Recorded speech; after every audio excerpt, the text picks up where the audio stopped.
on effective stage transitions for better student engagement, and we'll be back at the end for some Q&A. Okay, over to you two. Thanks very much. Thanks, Kath. Thanks so much. It's lovely to be here. I'm Ashlesha, Ash, as everyone fondly calls me at work.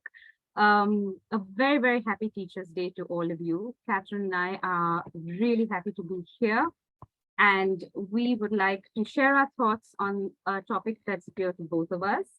It is effective stage transitions for better student engagement. Can I just confirm that you can see my screen? Kathryn, yes? Yeah, it's fine. Yeah, super. Great. So in this session, what are we going to do? We will better understand stage transitioning and its importance for student comprehension and retention. We'll look at 3 important elements that contribute to good stage transitioning in your lessons. And hopefully at the end of it, you will have some practical tips and tools that you can take directly into your classroom and apply straight away on Monday. Yeah. So let's dive right in. What do we already know? I'd like to say a big thanks to all those who filled in our pre-lesson survey. Here are the results. We asked you about your experience with stage transitioning, and most of you said that you hadn't heard of it. Some said that you had a vague idea, and several of you said that you need some help with stage transitioning. That's exactly what we're here for. So it's good to know our audience from this survey. This next question told us that you're not entirely unaware about stage transitioning. Okay?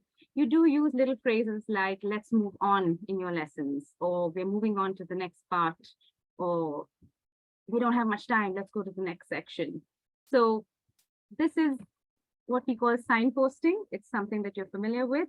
And we hope to elaborate on this and help you tweak how you do this so that it's more effective and you're transitioning better and your learners see meaning in what they are doing.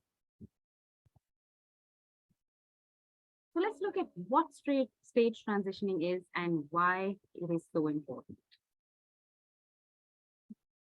I'd like you all to imagine this really deep, dark forest.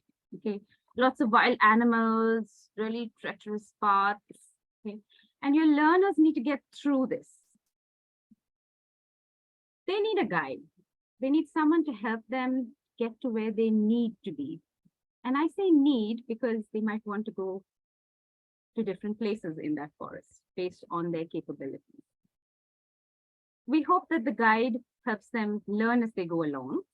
Yeah? So perhaps they're better able to manage the next time around if they attempt to go through that forest again, or if they want to go forward, try a different route. You need the guide, well, and you as a guide need to make sure they don't get lost. Yeah. That's exactly what effective stage transitioning helps us with. It helps learners understand what they are learning, how they are learning this, and why they are learning this as they move from one stage to the next in their lessons. Yeah. You as a teacher are the navigator and guide. How do you tell them what they're learning? Clarify aims and objectives. Signpost and link all of the tasks and activities in your lesson to tell them how they're learning it and how they are reaching that aim, that final lesson aim. And last but not the least, helping them reflect on tasks, helping them understand how these tasks, how the lesson aims fit into the larger scheme of things, how they connected to their learning goals. That's what stage transitioning is all about. And over to Kathryn now to tell you about the first element of stage transition. Thanks, Ash. So before we can start helping our students through their lessons, we need to make sure that we as teachers are clear on where those learners are going. So it's really important that you know your short and long-term aims for your classes. So if you've taught the same year group for a long time, or you've taught the same course several times, you have a good idea of what's coming up and what the end task or the end activity might be. But when we take on new classes or a new age group, we really need to be sure that we have a clear view of where we're going through our lessons. Okay, so that's our first thing we need to think about with our aims. The second thing is thinking about how we communicate our aims in our lessons. I think most people are familiar with the practice of going into a classroom and writing the aims up on the board. But we need to remember that sometimes students don't really understand what those aims mean. So we need to make sure that we raise awareness of those goals and show how those goals and aims are connected to real life situations where they might be using the language. So just to start off, we've got some suggestions here of how you can involve your learners with the aims of a lesson. So don't just write them on the board. Spend a few minutes trying to get them involved with those aims. So for example, you could ask them to identify language or skills in the aims that they've studied in previous lessons or with another teacher. You can ask them to identify things that will be easy or challenging for them. And this is a really useful thing to do, actually, I think, because this gives you a chance to think about your lesson plan. And if all the learners have said, oh, I think this part's going to be more challenging, you can maybe adjust your timing, allow a bit more time there if you need it. Now, the third one we've put up here maybe is more appropriate if you're a bit more familiar with your learners. You've been teaching them a little bit longer. You could write up keywords on the board and ask them to guess what they think the aims of the lesson are going to be. And taking that one a step further, again, if you're very familiar with them, you could ask them even to write in one lesson what they would like the aims of the next lesson to be. But, you know, that's something that we need, that takes time to develop with your learners. So we're going to have a look at some different aims and skills. Ash, if you can go to the next slide. Okay, so I'm just going to give you 1 minute, 30 seconds. We've got 3 different lesson types here. We've got a grammar focused lesson, the blue one, a functions focused lesson, the pink, and a reading skills focused lesson, which is the green. And each lesson has 3 sections, A, B, and C. Okay, and I just want everyone to think for a second. So for A, B, or C, is this something that could be achieved in just one lesson? Or would you need more than one lesson to prepare learners to do it correctly? So think about A, B, and C. So what do you think, Ash? For point A, would that be something that you could address in one lesson, or would you need more than one? I think we could address that in a single lesson. Yeah, so like dealing with I mean, obviously you need to review and revisit these in more than one lesson, but you know, giving students information about present continuous and going to for plans, that's something that could take maybe one lesson. And what do you think about B, Ash? B as well seems like a little task that they do at the end, something productive. Mm-hmm. Yeah, so the idea here is that point A is the language or skill. Point B is an activity or practice that you might do within one lesson that would use that skill. Okay. So what do we think about C, Ash? What's going on there? So I'm going to read out answers for the chat for this, Kathryn. Oh, excellent. Good to involve everybody. Say that, yeah, a lot of people say that C requires more than one lesson. Yeah, it requires 2 lessons perhaps and homework. That's interesting. It depends on the student level, which is very, very true. Yeah. How many lessons you could achieve this with. Absolutely. Yeah, but most people agree that it would take more time. It's something that would require a little more practice. Yeah. So if we have a look at the pink lesson, the functions lesson, and the reason we chose this one to kind of explain is because it's I think functions are more unusual to be teaching. In one lesson, you might learn and practice phrases for agreeing and disagreeing, and your final activity or task might be a role play about something like buying a new coffee maker. So that's our A and B. But if we look at C, proposing and discussing plans for a new office development. So we're talking about business teaching, adult teaching here. There's lots of different language that would need to come into that. So yes, we would be using agreeing and disagreeing, but we would also need other language. So for example, language for proposing ideas. We'd need our agreeing, our disagreeing. We'd also need to be thinking about other things, not just speaking, but also written forms, like writing a proposal, writing emails, and all kinds of other things that would go into doing that final C-level task here. So if we go to the next slide. So we've sort of thought about this a lot and broken it down into 3 areas. So we've got language points, functions and skills, lesson aims, and then we've thought this point C is kind of a cumulative goal that you might have for your learners. So it's not just something you can achieve in one lesson. So you need to be thinking about all the small pieces that fit together to achieve that final cumulative goal. Okay.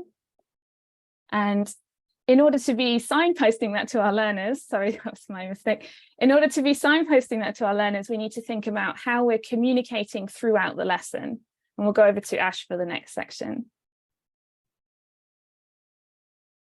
Thanks, Kathryn. Great. So communicating clear aims, and then we move into effective signposting. Like I said earlier, there are little phrases that we can use to signpost to learners if we're moving on. But signposting is so much more than just using these simple little phrases. I'd like all of you to try 3 new things while you signpost. They're not absolutely new to you.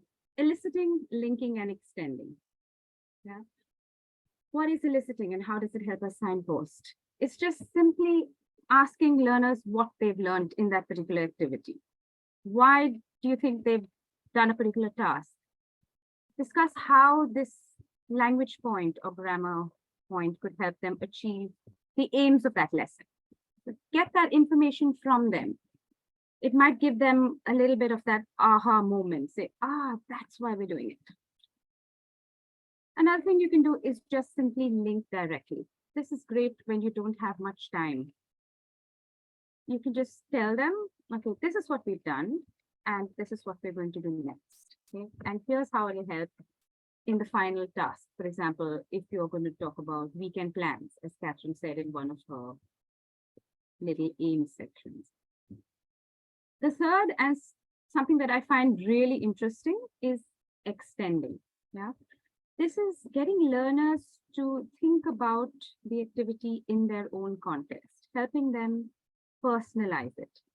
So it could be something as simple as getting them to share an example of how they could use that language in a situation that they face in their business or at home, in their own context, basically.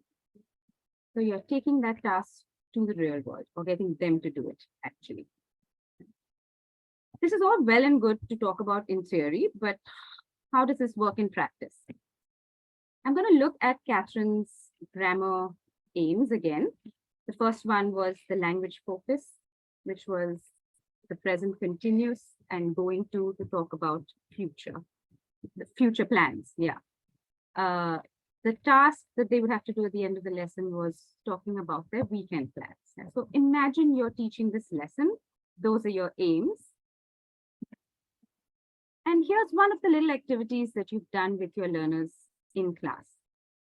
You've explained the difference between the present continuous and going to, how do they use it to talk about plans. We've given them a little task to do, a gap fill. We're all familiar with these. They've worked together, filled it in, you've corrected it, clarified their doubts, and you're ready to move on to the next stage of your lesson. Okay? How do we signpost this clearly to learners so they see meaning in this activity? And it's not just a mechanical gap fill that you've done with your learners. Try eliciting. Okay? Ask them why they think they did this activity. How does it fit in with the final aim of talking about weekend plans? It's something simple, very obvious, but you're still getting them to think about it. Another thing is to try linking. You're going to need these phrases later to talk about your weekend plans. Please make a note of them. Yeah. Linking is great when you don't have the time, like I said earlier. It's also great for classes where you have slightly lower level learners.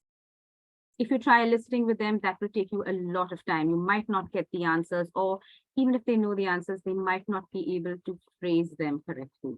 Yeah. So it's good for lower levels. It's also good for young learners. You want to just grab their attention and say, okay, you need to do this, make a note of them, write it in your books. And last is extending. This is great for slightly advanced level learners or learners who have been conditioned to do this. So if you're a few weeks into your course, get them to give you an example of how these verb phrases can be used to talk about their own plans. If it's a business class, for example, say, how can you talk about your plans for the upcoming conference? Yeah, you know their context, get them to apply to that context. It really helps when you have personalized it. It gives them that feeling of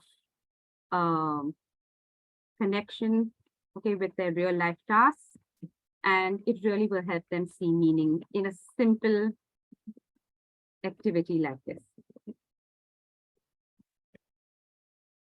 All right, let's try it out. So on my screen, you can see 5 statements and questions. A few of them are used for linking, a few for eliciting, and a few for extending. Can you in the chat type out the number and just write out whether it's eliciting, linking, or extending?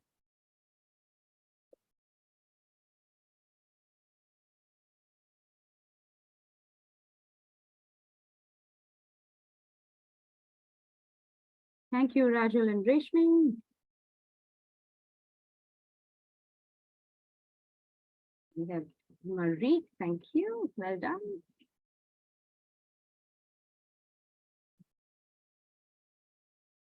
Adrienne, very nice. Neha, excellent.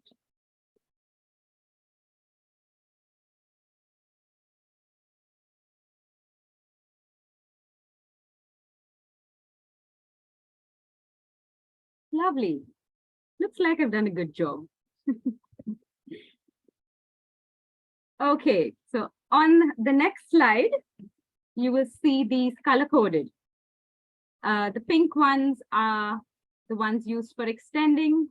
The blue ones are the ones used for eliciting. Eliciting, and the purple one for linking. Yeah, let's see if you've got them all right. I think several of you have, yes. So you already know what you need to do. That's great. It's just little tweaks, like I said, that are going to make your lesson a lot more effective. Yeah. Super. So I'm going to hand over the mic to Kathryn now, who's going to tell you about the next step and how it connects all the dots. Okay. Kathryn, over to you. Thanks, Ash. Okay, so sorry, Kathryn, just a minute. Someone asked which color again. Yeah, so the pink ones are the ones used for extending.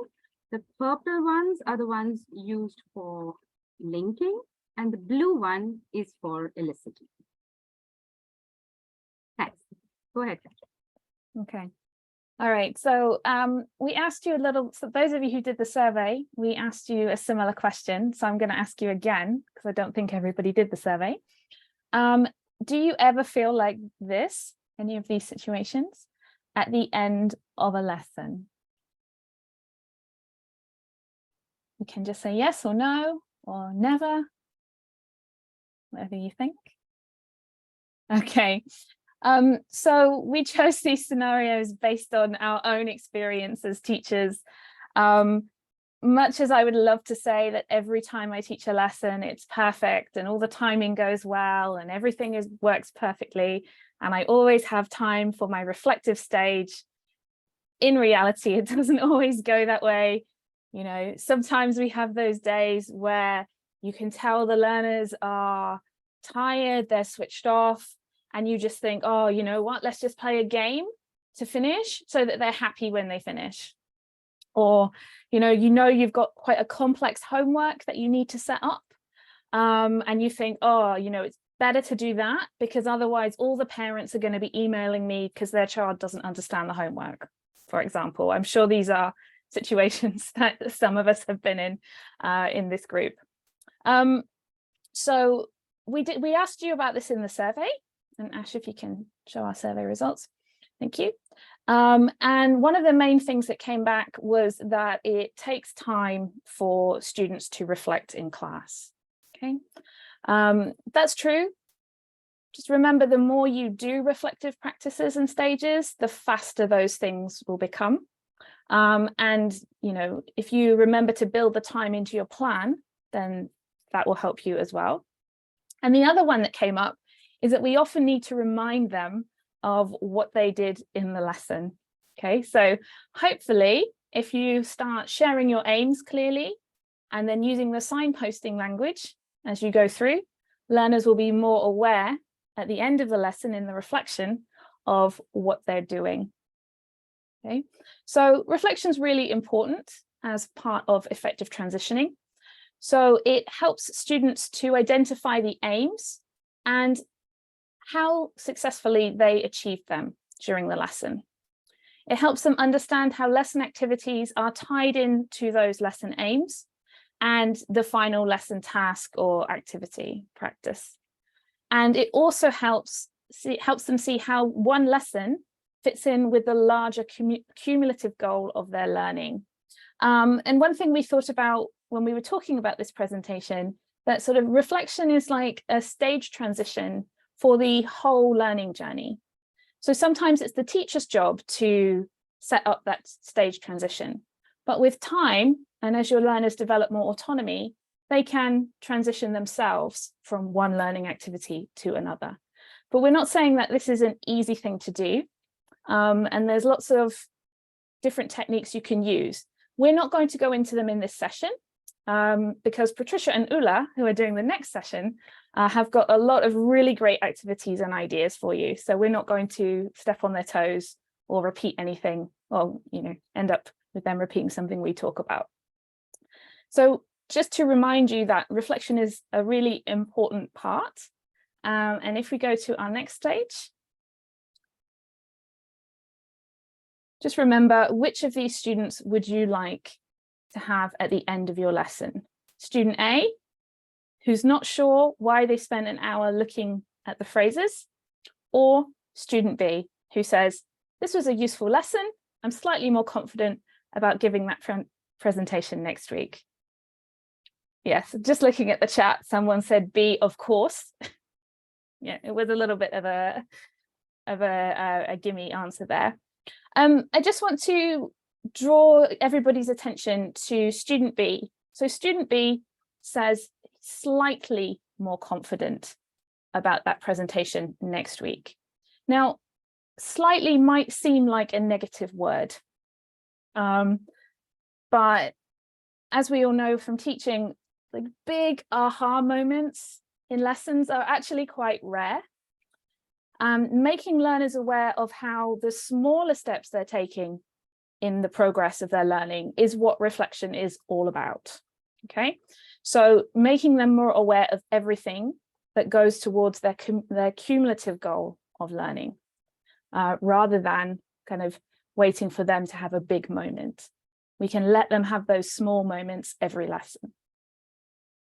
Okay, so how can we measure how effectively our sharing our aims, our stage transitioning, and our reflection is going? So Ash is going to talk to us about some measures of success. Great, thanks, Kathryn. I noticed that someone in the chat said that student A is not bad though, because that's a good measure of how we are doing. And you're absolutely right. Stage transitioning is not all exciting and positive. It also gives you as a teacher an idea. It's a little bit of a diagnostic, if they're not able to reflect, if they're not able to really transition and connect to the real world, maybe you need to tweak something in your teaching. Maybe you need to take it slow. Maybe you need to provide a few more resources. It's a good measure for you as a teacher. Yeah. So that leads in nicely to my slide here. Think about your students. They are the best measure of your success. Yeah. Look at whether they're really engaged in these lesson tasks. Do they see meaning? Are they identifying how the tasks connect in the lesson? Can they do this easily, or are they a bit lost, like I said, along the way? Do they know how it fits in with their larger learning goals? Maybe they have that IELTS test to do. How does this reading and matching help me with my IELTS paper? Can they reflect and do this effectively? Apply this to the real world. Perhaps this is important for a business English set of learners. Can they go to their office and place of work and say, yes, I did that presentation really well? Have they become more autonomous learners? This is a great way to determine whether you've been stage transitioning well, because your students will soon be a little more conditioned to doing this during the lesson, and they will soon be able to identify their own areas of improvement, ask you for more resources, tell you that they need some more help here, or perhaps that they're doing really well. They already feel that sense of achievement and progress. Yeah. So your students are the best measure, and you are the expert teachers. You can read your learners the best and inform your decisions based on whatever you see there. So the road to success, it's pretty simple. We've looked at clarifying aims, at signposting, eliciting, linking, and extending, telling them why they are learning, getting them to connect the dots through reflection. This is not something new to you, yeah? But there are little things that will go a long way, yeah? And we as teachers often, give these three little things a bit of step treatment, if I can say so, because they are hard sometimes to do because of the pressures of teaching, because of time constraints, because of learners, and they're so tired. Yeah, but it still is going to help you on that road to success. And it's really, really important to use these three little things to show them the way. Yeah. So good luck with that. This brings us to the end of our session. Well, at least me and Kathryn talking. We're sure you have a lot of questions, and we're really happy to address them. Great. Thanks very much, Ashlesha and Kathryn. That was really great. Loads of great ideas there. And it's interesting to focus on this because I think it's something that teachers don't necessarily focus on so explicitly. So it's really good to have some ideas and to think about why we do this. We've got some questions. So if you don't mind, it'd be great to see if we can answer some of those in the Q&A. So the first question is from Kevsa Bill, I hope I'm pronouncing that correctly, who says, should we share all the outcomes before starting the lesson? What do you think? Is it necessary to share all the outcomes or all the aims before you start the lesson? Shall I start on this one, Ash, and then you can jump in? Go ahead. I think that's a really interesting question because of the environment that Ash and I work in English Online. Learners are aware of the aims of the lessons when they sign up for the lesson. So it's a they know what they're getting or what they should be getting when they sign up. So that's something that I would say can be very useful to share before starting lessons, for sure, especially with adult learners and older teens who have much more awareness of their own learning. What do you think, Ash? I think it's a good idea. I also think that you should think about how much you can achieve, because you as a learner, you as a teacher know what your learners can achieve. So you don't want this set of 10 aims there on your screen and your learners are not going to remember anything. So I think it's good to keep them short and sweet so they can connect the dots better as well. Yeah. I was just thinking that maybe some teachers, by sharing all your aims, there might be this element that you worry you're not going to get to cover everything in the class, and then your students are going to be kind of disappointed that you haven't covered everything you said you were going to cover. So I guess that might be a reason why people might not want to. That's true, but I mean, teachers are human as well, and there's no harm saying that, okay, I thought it was better that we focused on aims 1 and 2 and, learn that part of the lesson properly, and we can always look at 3 in the next lesson. It's not necessarily a bad thing for a teacher to say that, and at least tell them why. Again, signpost why it happened. Yeah, great. Another question that's related to this actually is from Daniela Skino, who says, what about the element of surprise? Wouldn't that engage students too? So I do understand the importance of signposting, she says, but setting the aims of the lesson and so on. But don't classes become a bit too predictable? Shouldn't we include some element of surprise in our classes? What would you say to that? Sorry, Kathryn, I'm just jumping in here because as a new teacher, even I love that element of surprise, and I didn't like revealing my aims earlier on. And I think you can, if you are a fan of doing something like that, I think you can still do it. But then your signposting and transitioning should be really tight. You still need to connect the dots without having them know what the final aim is.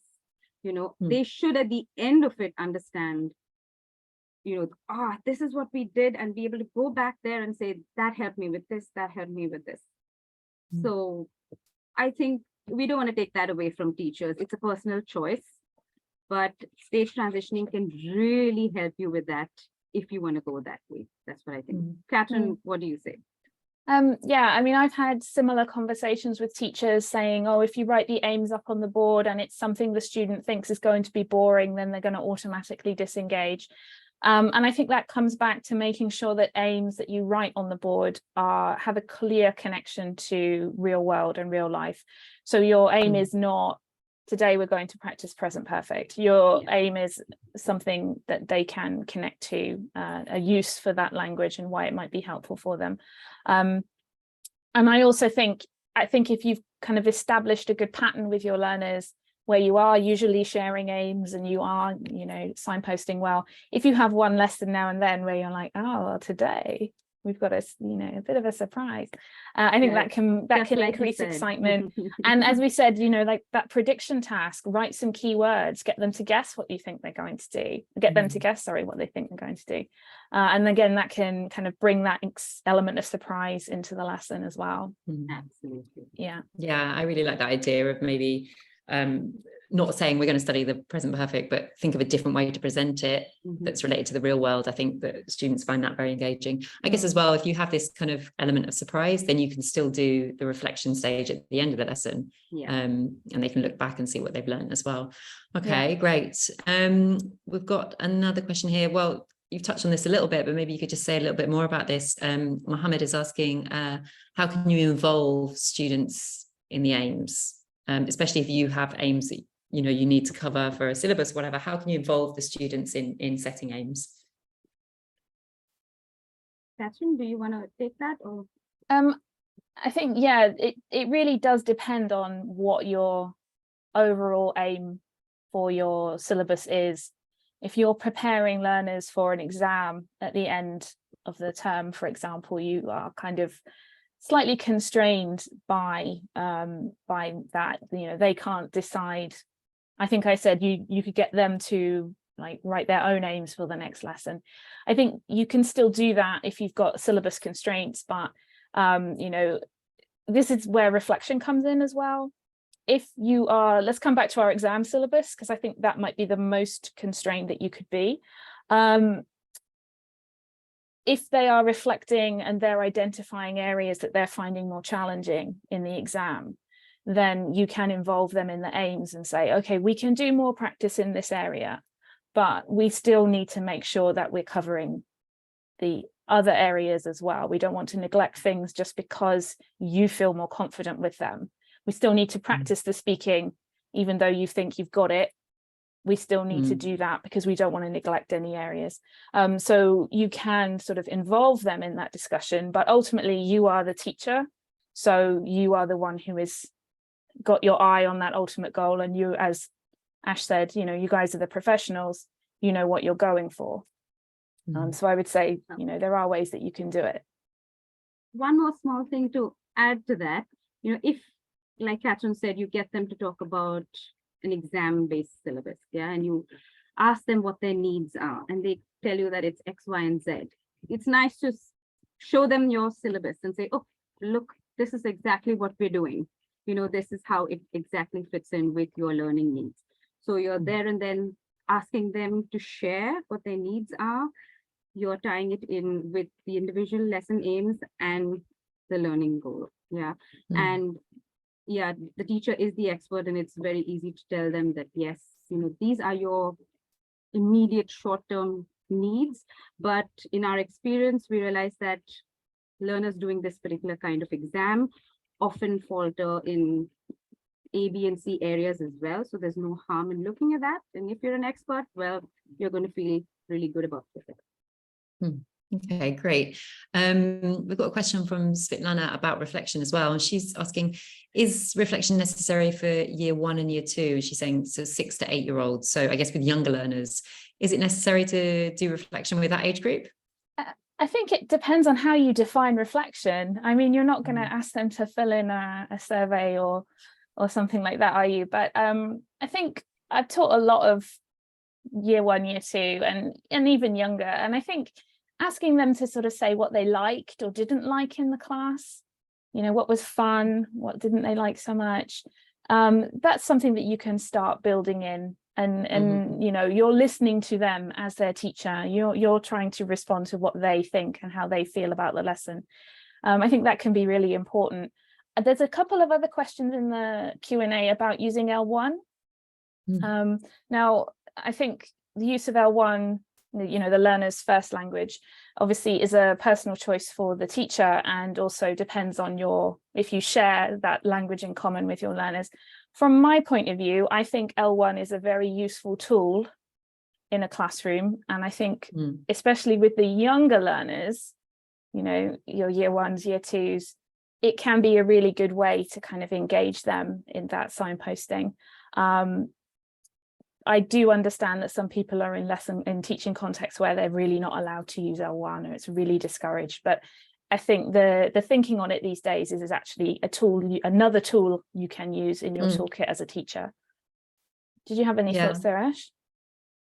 So I have thoughts here as a parent myself.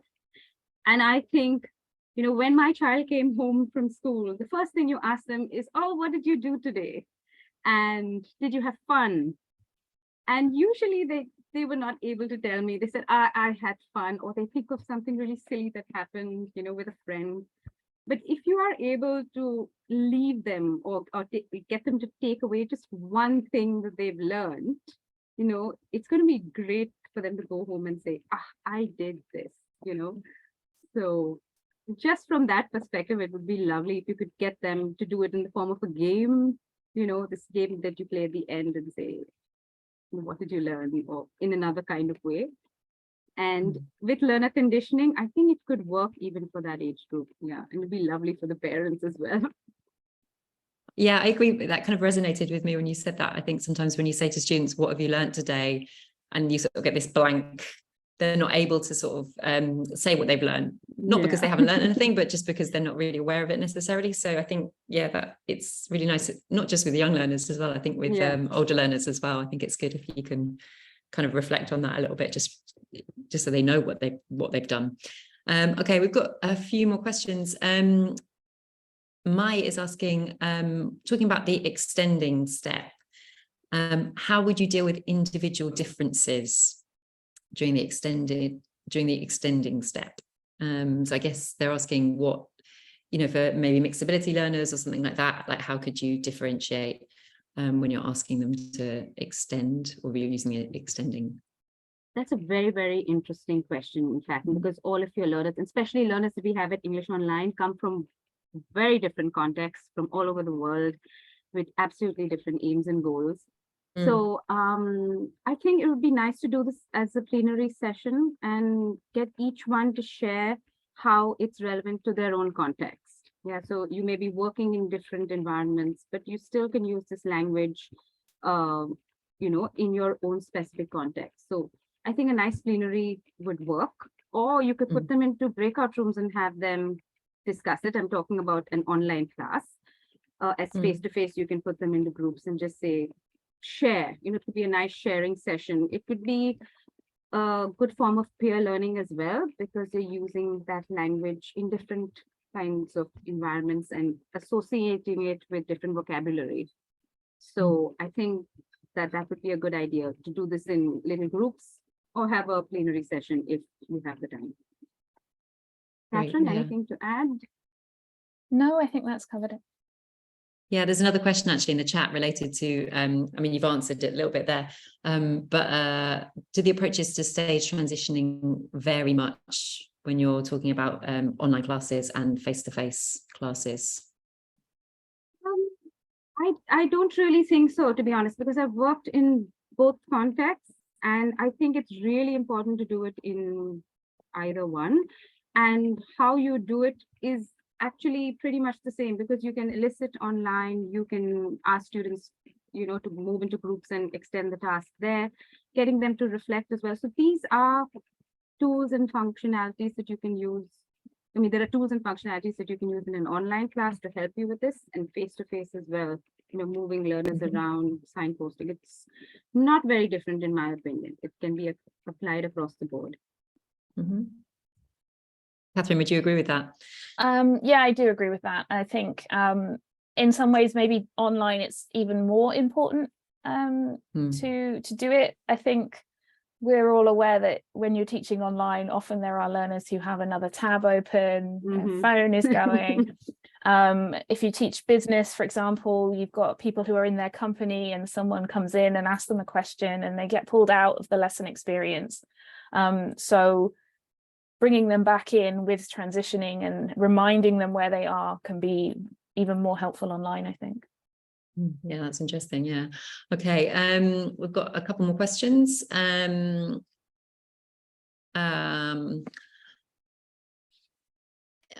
is saying, what would you say about learners who are not motivated at all to learn English and who see it just as another lesson they need to pass?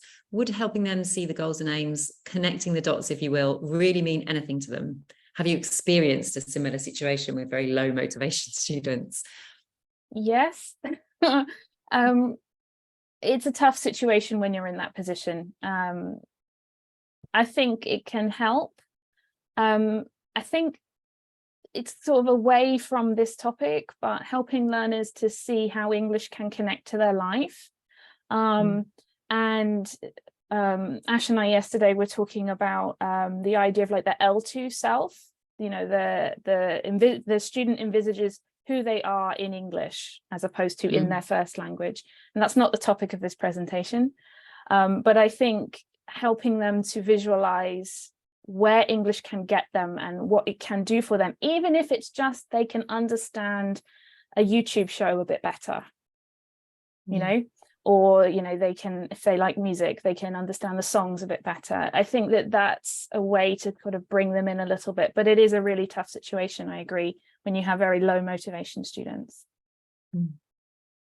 Ashlesha, do you have anything to add to that? No, that was brilliant. I couldn't have said it better myself. Yeah. Yeah, I mean, I think in the session, one of the sessions yesterday or the day before, we were talking about learner autonomy inside and outside the classroom, and that was one of the things they talked about, trying to connect it with things they do in the real world. So I guess that's kind of key, isn't it, to motivating students. Okay, Enes is asking, how should I respond if a student says he or she has a problem with understanding or achieving one of the aims?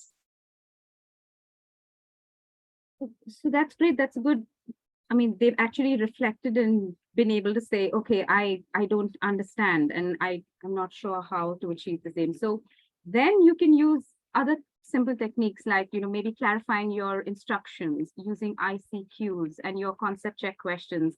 And from our survey, teachers shared that that's something they can do very easily. So you as a teacher have to just decide what's the best way to help them do this. But it's great that they've actually reached that stage where they've come to you and said, I don't think I understand. I'm not sure where I stand. So that's when you can take on different techniques and inform your decisions to help this learner.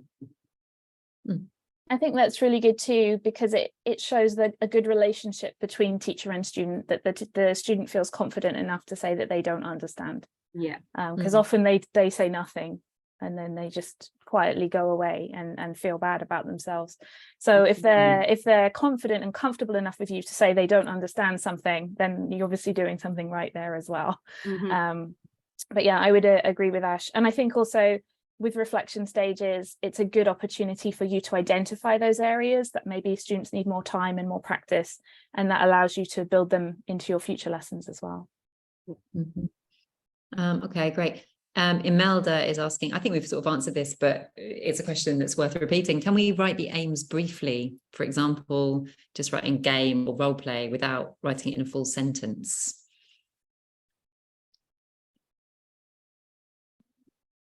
I don't know, because it might get a little repetitive, because you do so many role plays so often, and then you don't want them saying, oh, it's a role play again. But if you say it's a role play where you're going to be comparing video games with your partner, it's going to make it exciting. So I think just telling them what they're doing in terms of one word might not have the greatest effect, unless you're writing video games, and then that's exciting. Okay, but that's a key word, as Kathryn said. Yeah.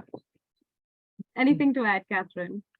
I was just thinking back to a school I worked at where it was mandatory to write the aims on the board, but some of the boards were really narrow, so you only had this tiny space. So you would write like game, or we weren't allowed to say game, we had to say challenge, but all the students knew that that was a synonym of game. So you would write it all in this tiny space, and then as soon as the lesson started, you'd rub it off because you needed the space on the board. So I think a lot of us work with PowerPoint or similar software these days where you can write the whole thing out. If you're not working in that environment, I think, yes, it's okay just to put a note like we're doing this, but make sure you're explicit when you're going through and you explain why you're doing it, for what reasons, and then return at the end and check the meaning. And that's something we didn't really touch on very much, is returning to your aims at the end of the lesson and making sure that you go over those things with the learners. Yeah, that's great. We've got another comment or question here. It says, in my teaching context, this is from Azine, in my teaching context, the duration of each lesson is limited to 40 minutes, which is very short. Is it possible for one to achieve all of these within the short period? Wow, that's a really short lessons. I thought we had the shortest lessons, but 40 minutes, oh my. That's a tough one. I think you might have to restrict yourself to very short stage transitions. It's not impossible, and it's a good idea to keep it short as well. It might be, I think, hard initially because your learners are not used to it, but as soon as that element of conditioning comes in, when they know, okay, this is what I have to do, it might happen very automatically. Say, okay, now who's going to tell me how this connects? And you'll have an answer faster than you would at the beginning of your course. So I'd say try it out. If you're a little worried, do it for one stage, from one stage to the next. Try one thing at a time, just do stage transitioning and have them go home and reflect. I'd say just try out different things that work. And like I said, you're the expert, and you'll have a good idea of how your learners are kind of absorbing concepts, and if you can do a little bit more. I hope that answers your question. Kathryn, anything to add? No, I mean, I don't want to step on anything that the next session is going to be talking about in terms of reflective practice, but there's all kinds of sort of journals and journaling you could get them to do outside of class. Yeah. Or even I once did a short messaging journal activity. So you wrote a message to the learner and they replied and asked you a question, and then you kind of go through that way, and then you can get them to reflect through that sort of process. But like I say, we didn't want to step on any other presentations by talking too much about techniques. 40 minutes is tough, I agree. But I think you'd still be able to transition, as Ash said, between your stages and make sure that you show your learners or explain to your learners how they're linked. Yeah, there's another sort of related question, and again, without sort of overlapping with the next session, but someone said, May has said, mostly how long should we use in our reflection section at the end of each lesson? So how long would you say, as a general rule, would you devote to reflection? I'd say 5 minutes should be okay. 5 to 7 minutes. Kathryn, what do you think? Depends on the lesson. I mean, that's a really hard thing to say, isn't it? It's true. I mean, Yeah. we have 55-minute lessons in our context, and I would, like to see sort of these 3 to 5 minutes reflective practice, some kind of just review and reflection of the lesson. Our context is slightly different in that our learners don't follow a linear syllabus. So in some ways, like that reflection and autonomy is even more important for our learners because they have to put their own pieces together. And that's something that we, constantly discuss, how we can encourage learners to do that a bit more. Go on, Ash. No, I think you can also use your learners as a guide there, because you can see it on their faces if the reflection task is just going on way too long. And if it's been too short and they still want to share something, and you can make out when they're really keen to do something like that, then it's been way too short. So I'd say go back to your learners, use that as your measure of what works with them. I just want to say, someone keeps saying that I'm doing spoilers for the next session. I'm really not. We're just trying to promote the next session and then say, like, please go and see it. There's no spoilers here. Okay, we just got time, I think, for one more. Ganga's made a comment here where they said, I've been practicing reflections writing in my class every day. So I generally focus to reflect based on 5 questions. And the 5 questions they mention are, what happened in the class? What did they learn? What were the new ideas whirling in their mind while the class was going on? I like that one. How do they contribute in the class? And how are they going to assimilate their learned knowledge in different areas? And they're asking, they're saying they want some more suggestions for questions. So can you think of any other questions that you would encourage students to ask for reflection? Wow. I think that really covers a lot of it. I mean, all of what they really need to reflect on. Yeah. I don't have anything more to add, Ganga. I think that's good. Kathryn, you got it covered. Yeah. One of our colleagues the other day was sort of talking about getting students to create content for each other. So that might be a way that you could approach this, is to get the learners to write questions about this talk about reflection for one another. And I think one of the things I would also suggest is maybe asking them something that they didn't enjoy or something they found challenging. Yeah, that's a great idea. Because students want to please you and will always give you positive answers if they can. Yeah, so actually giving them a chance to tell you something that wasn't working could be really helpful too. Much as it hurts our fragile teacher egos to know that students disliked something in the lesson, I think it's really useful for our own development as teachers to kind of maybe not say what didn't you like, but like what was difficult for you, or something along those lines. Yeah, what would you like more of? What would you like less of? Oh, that's a good way to word it, isn't it? Yeah.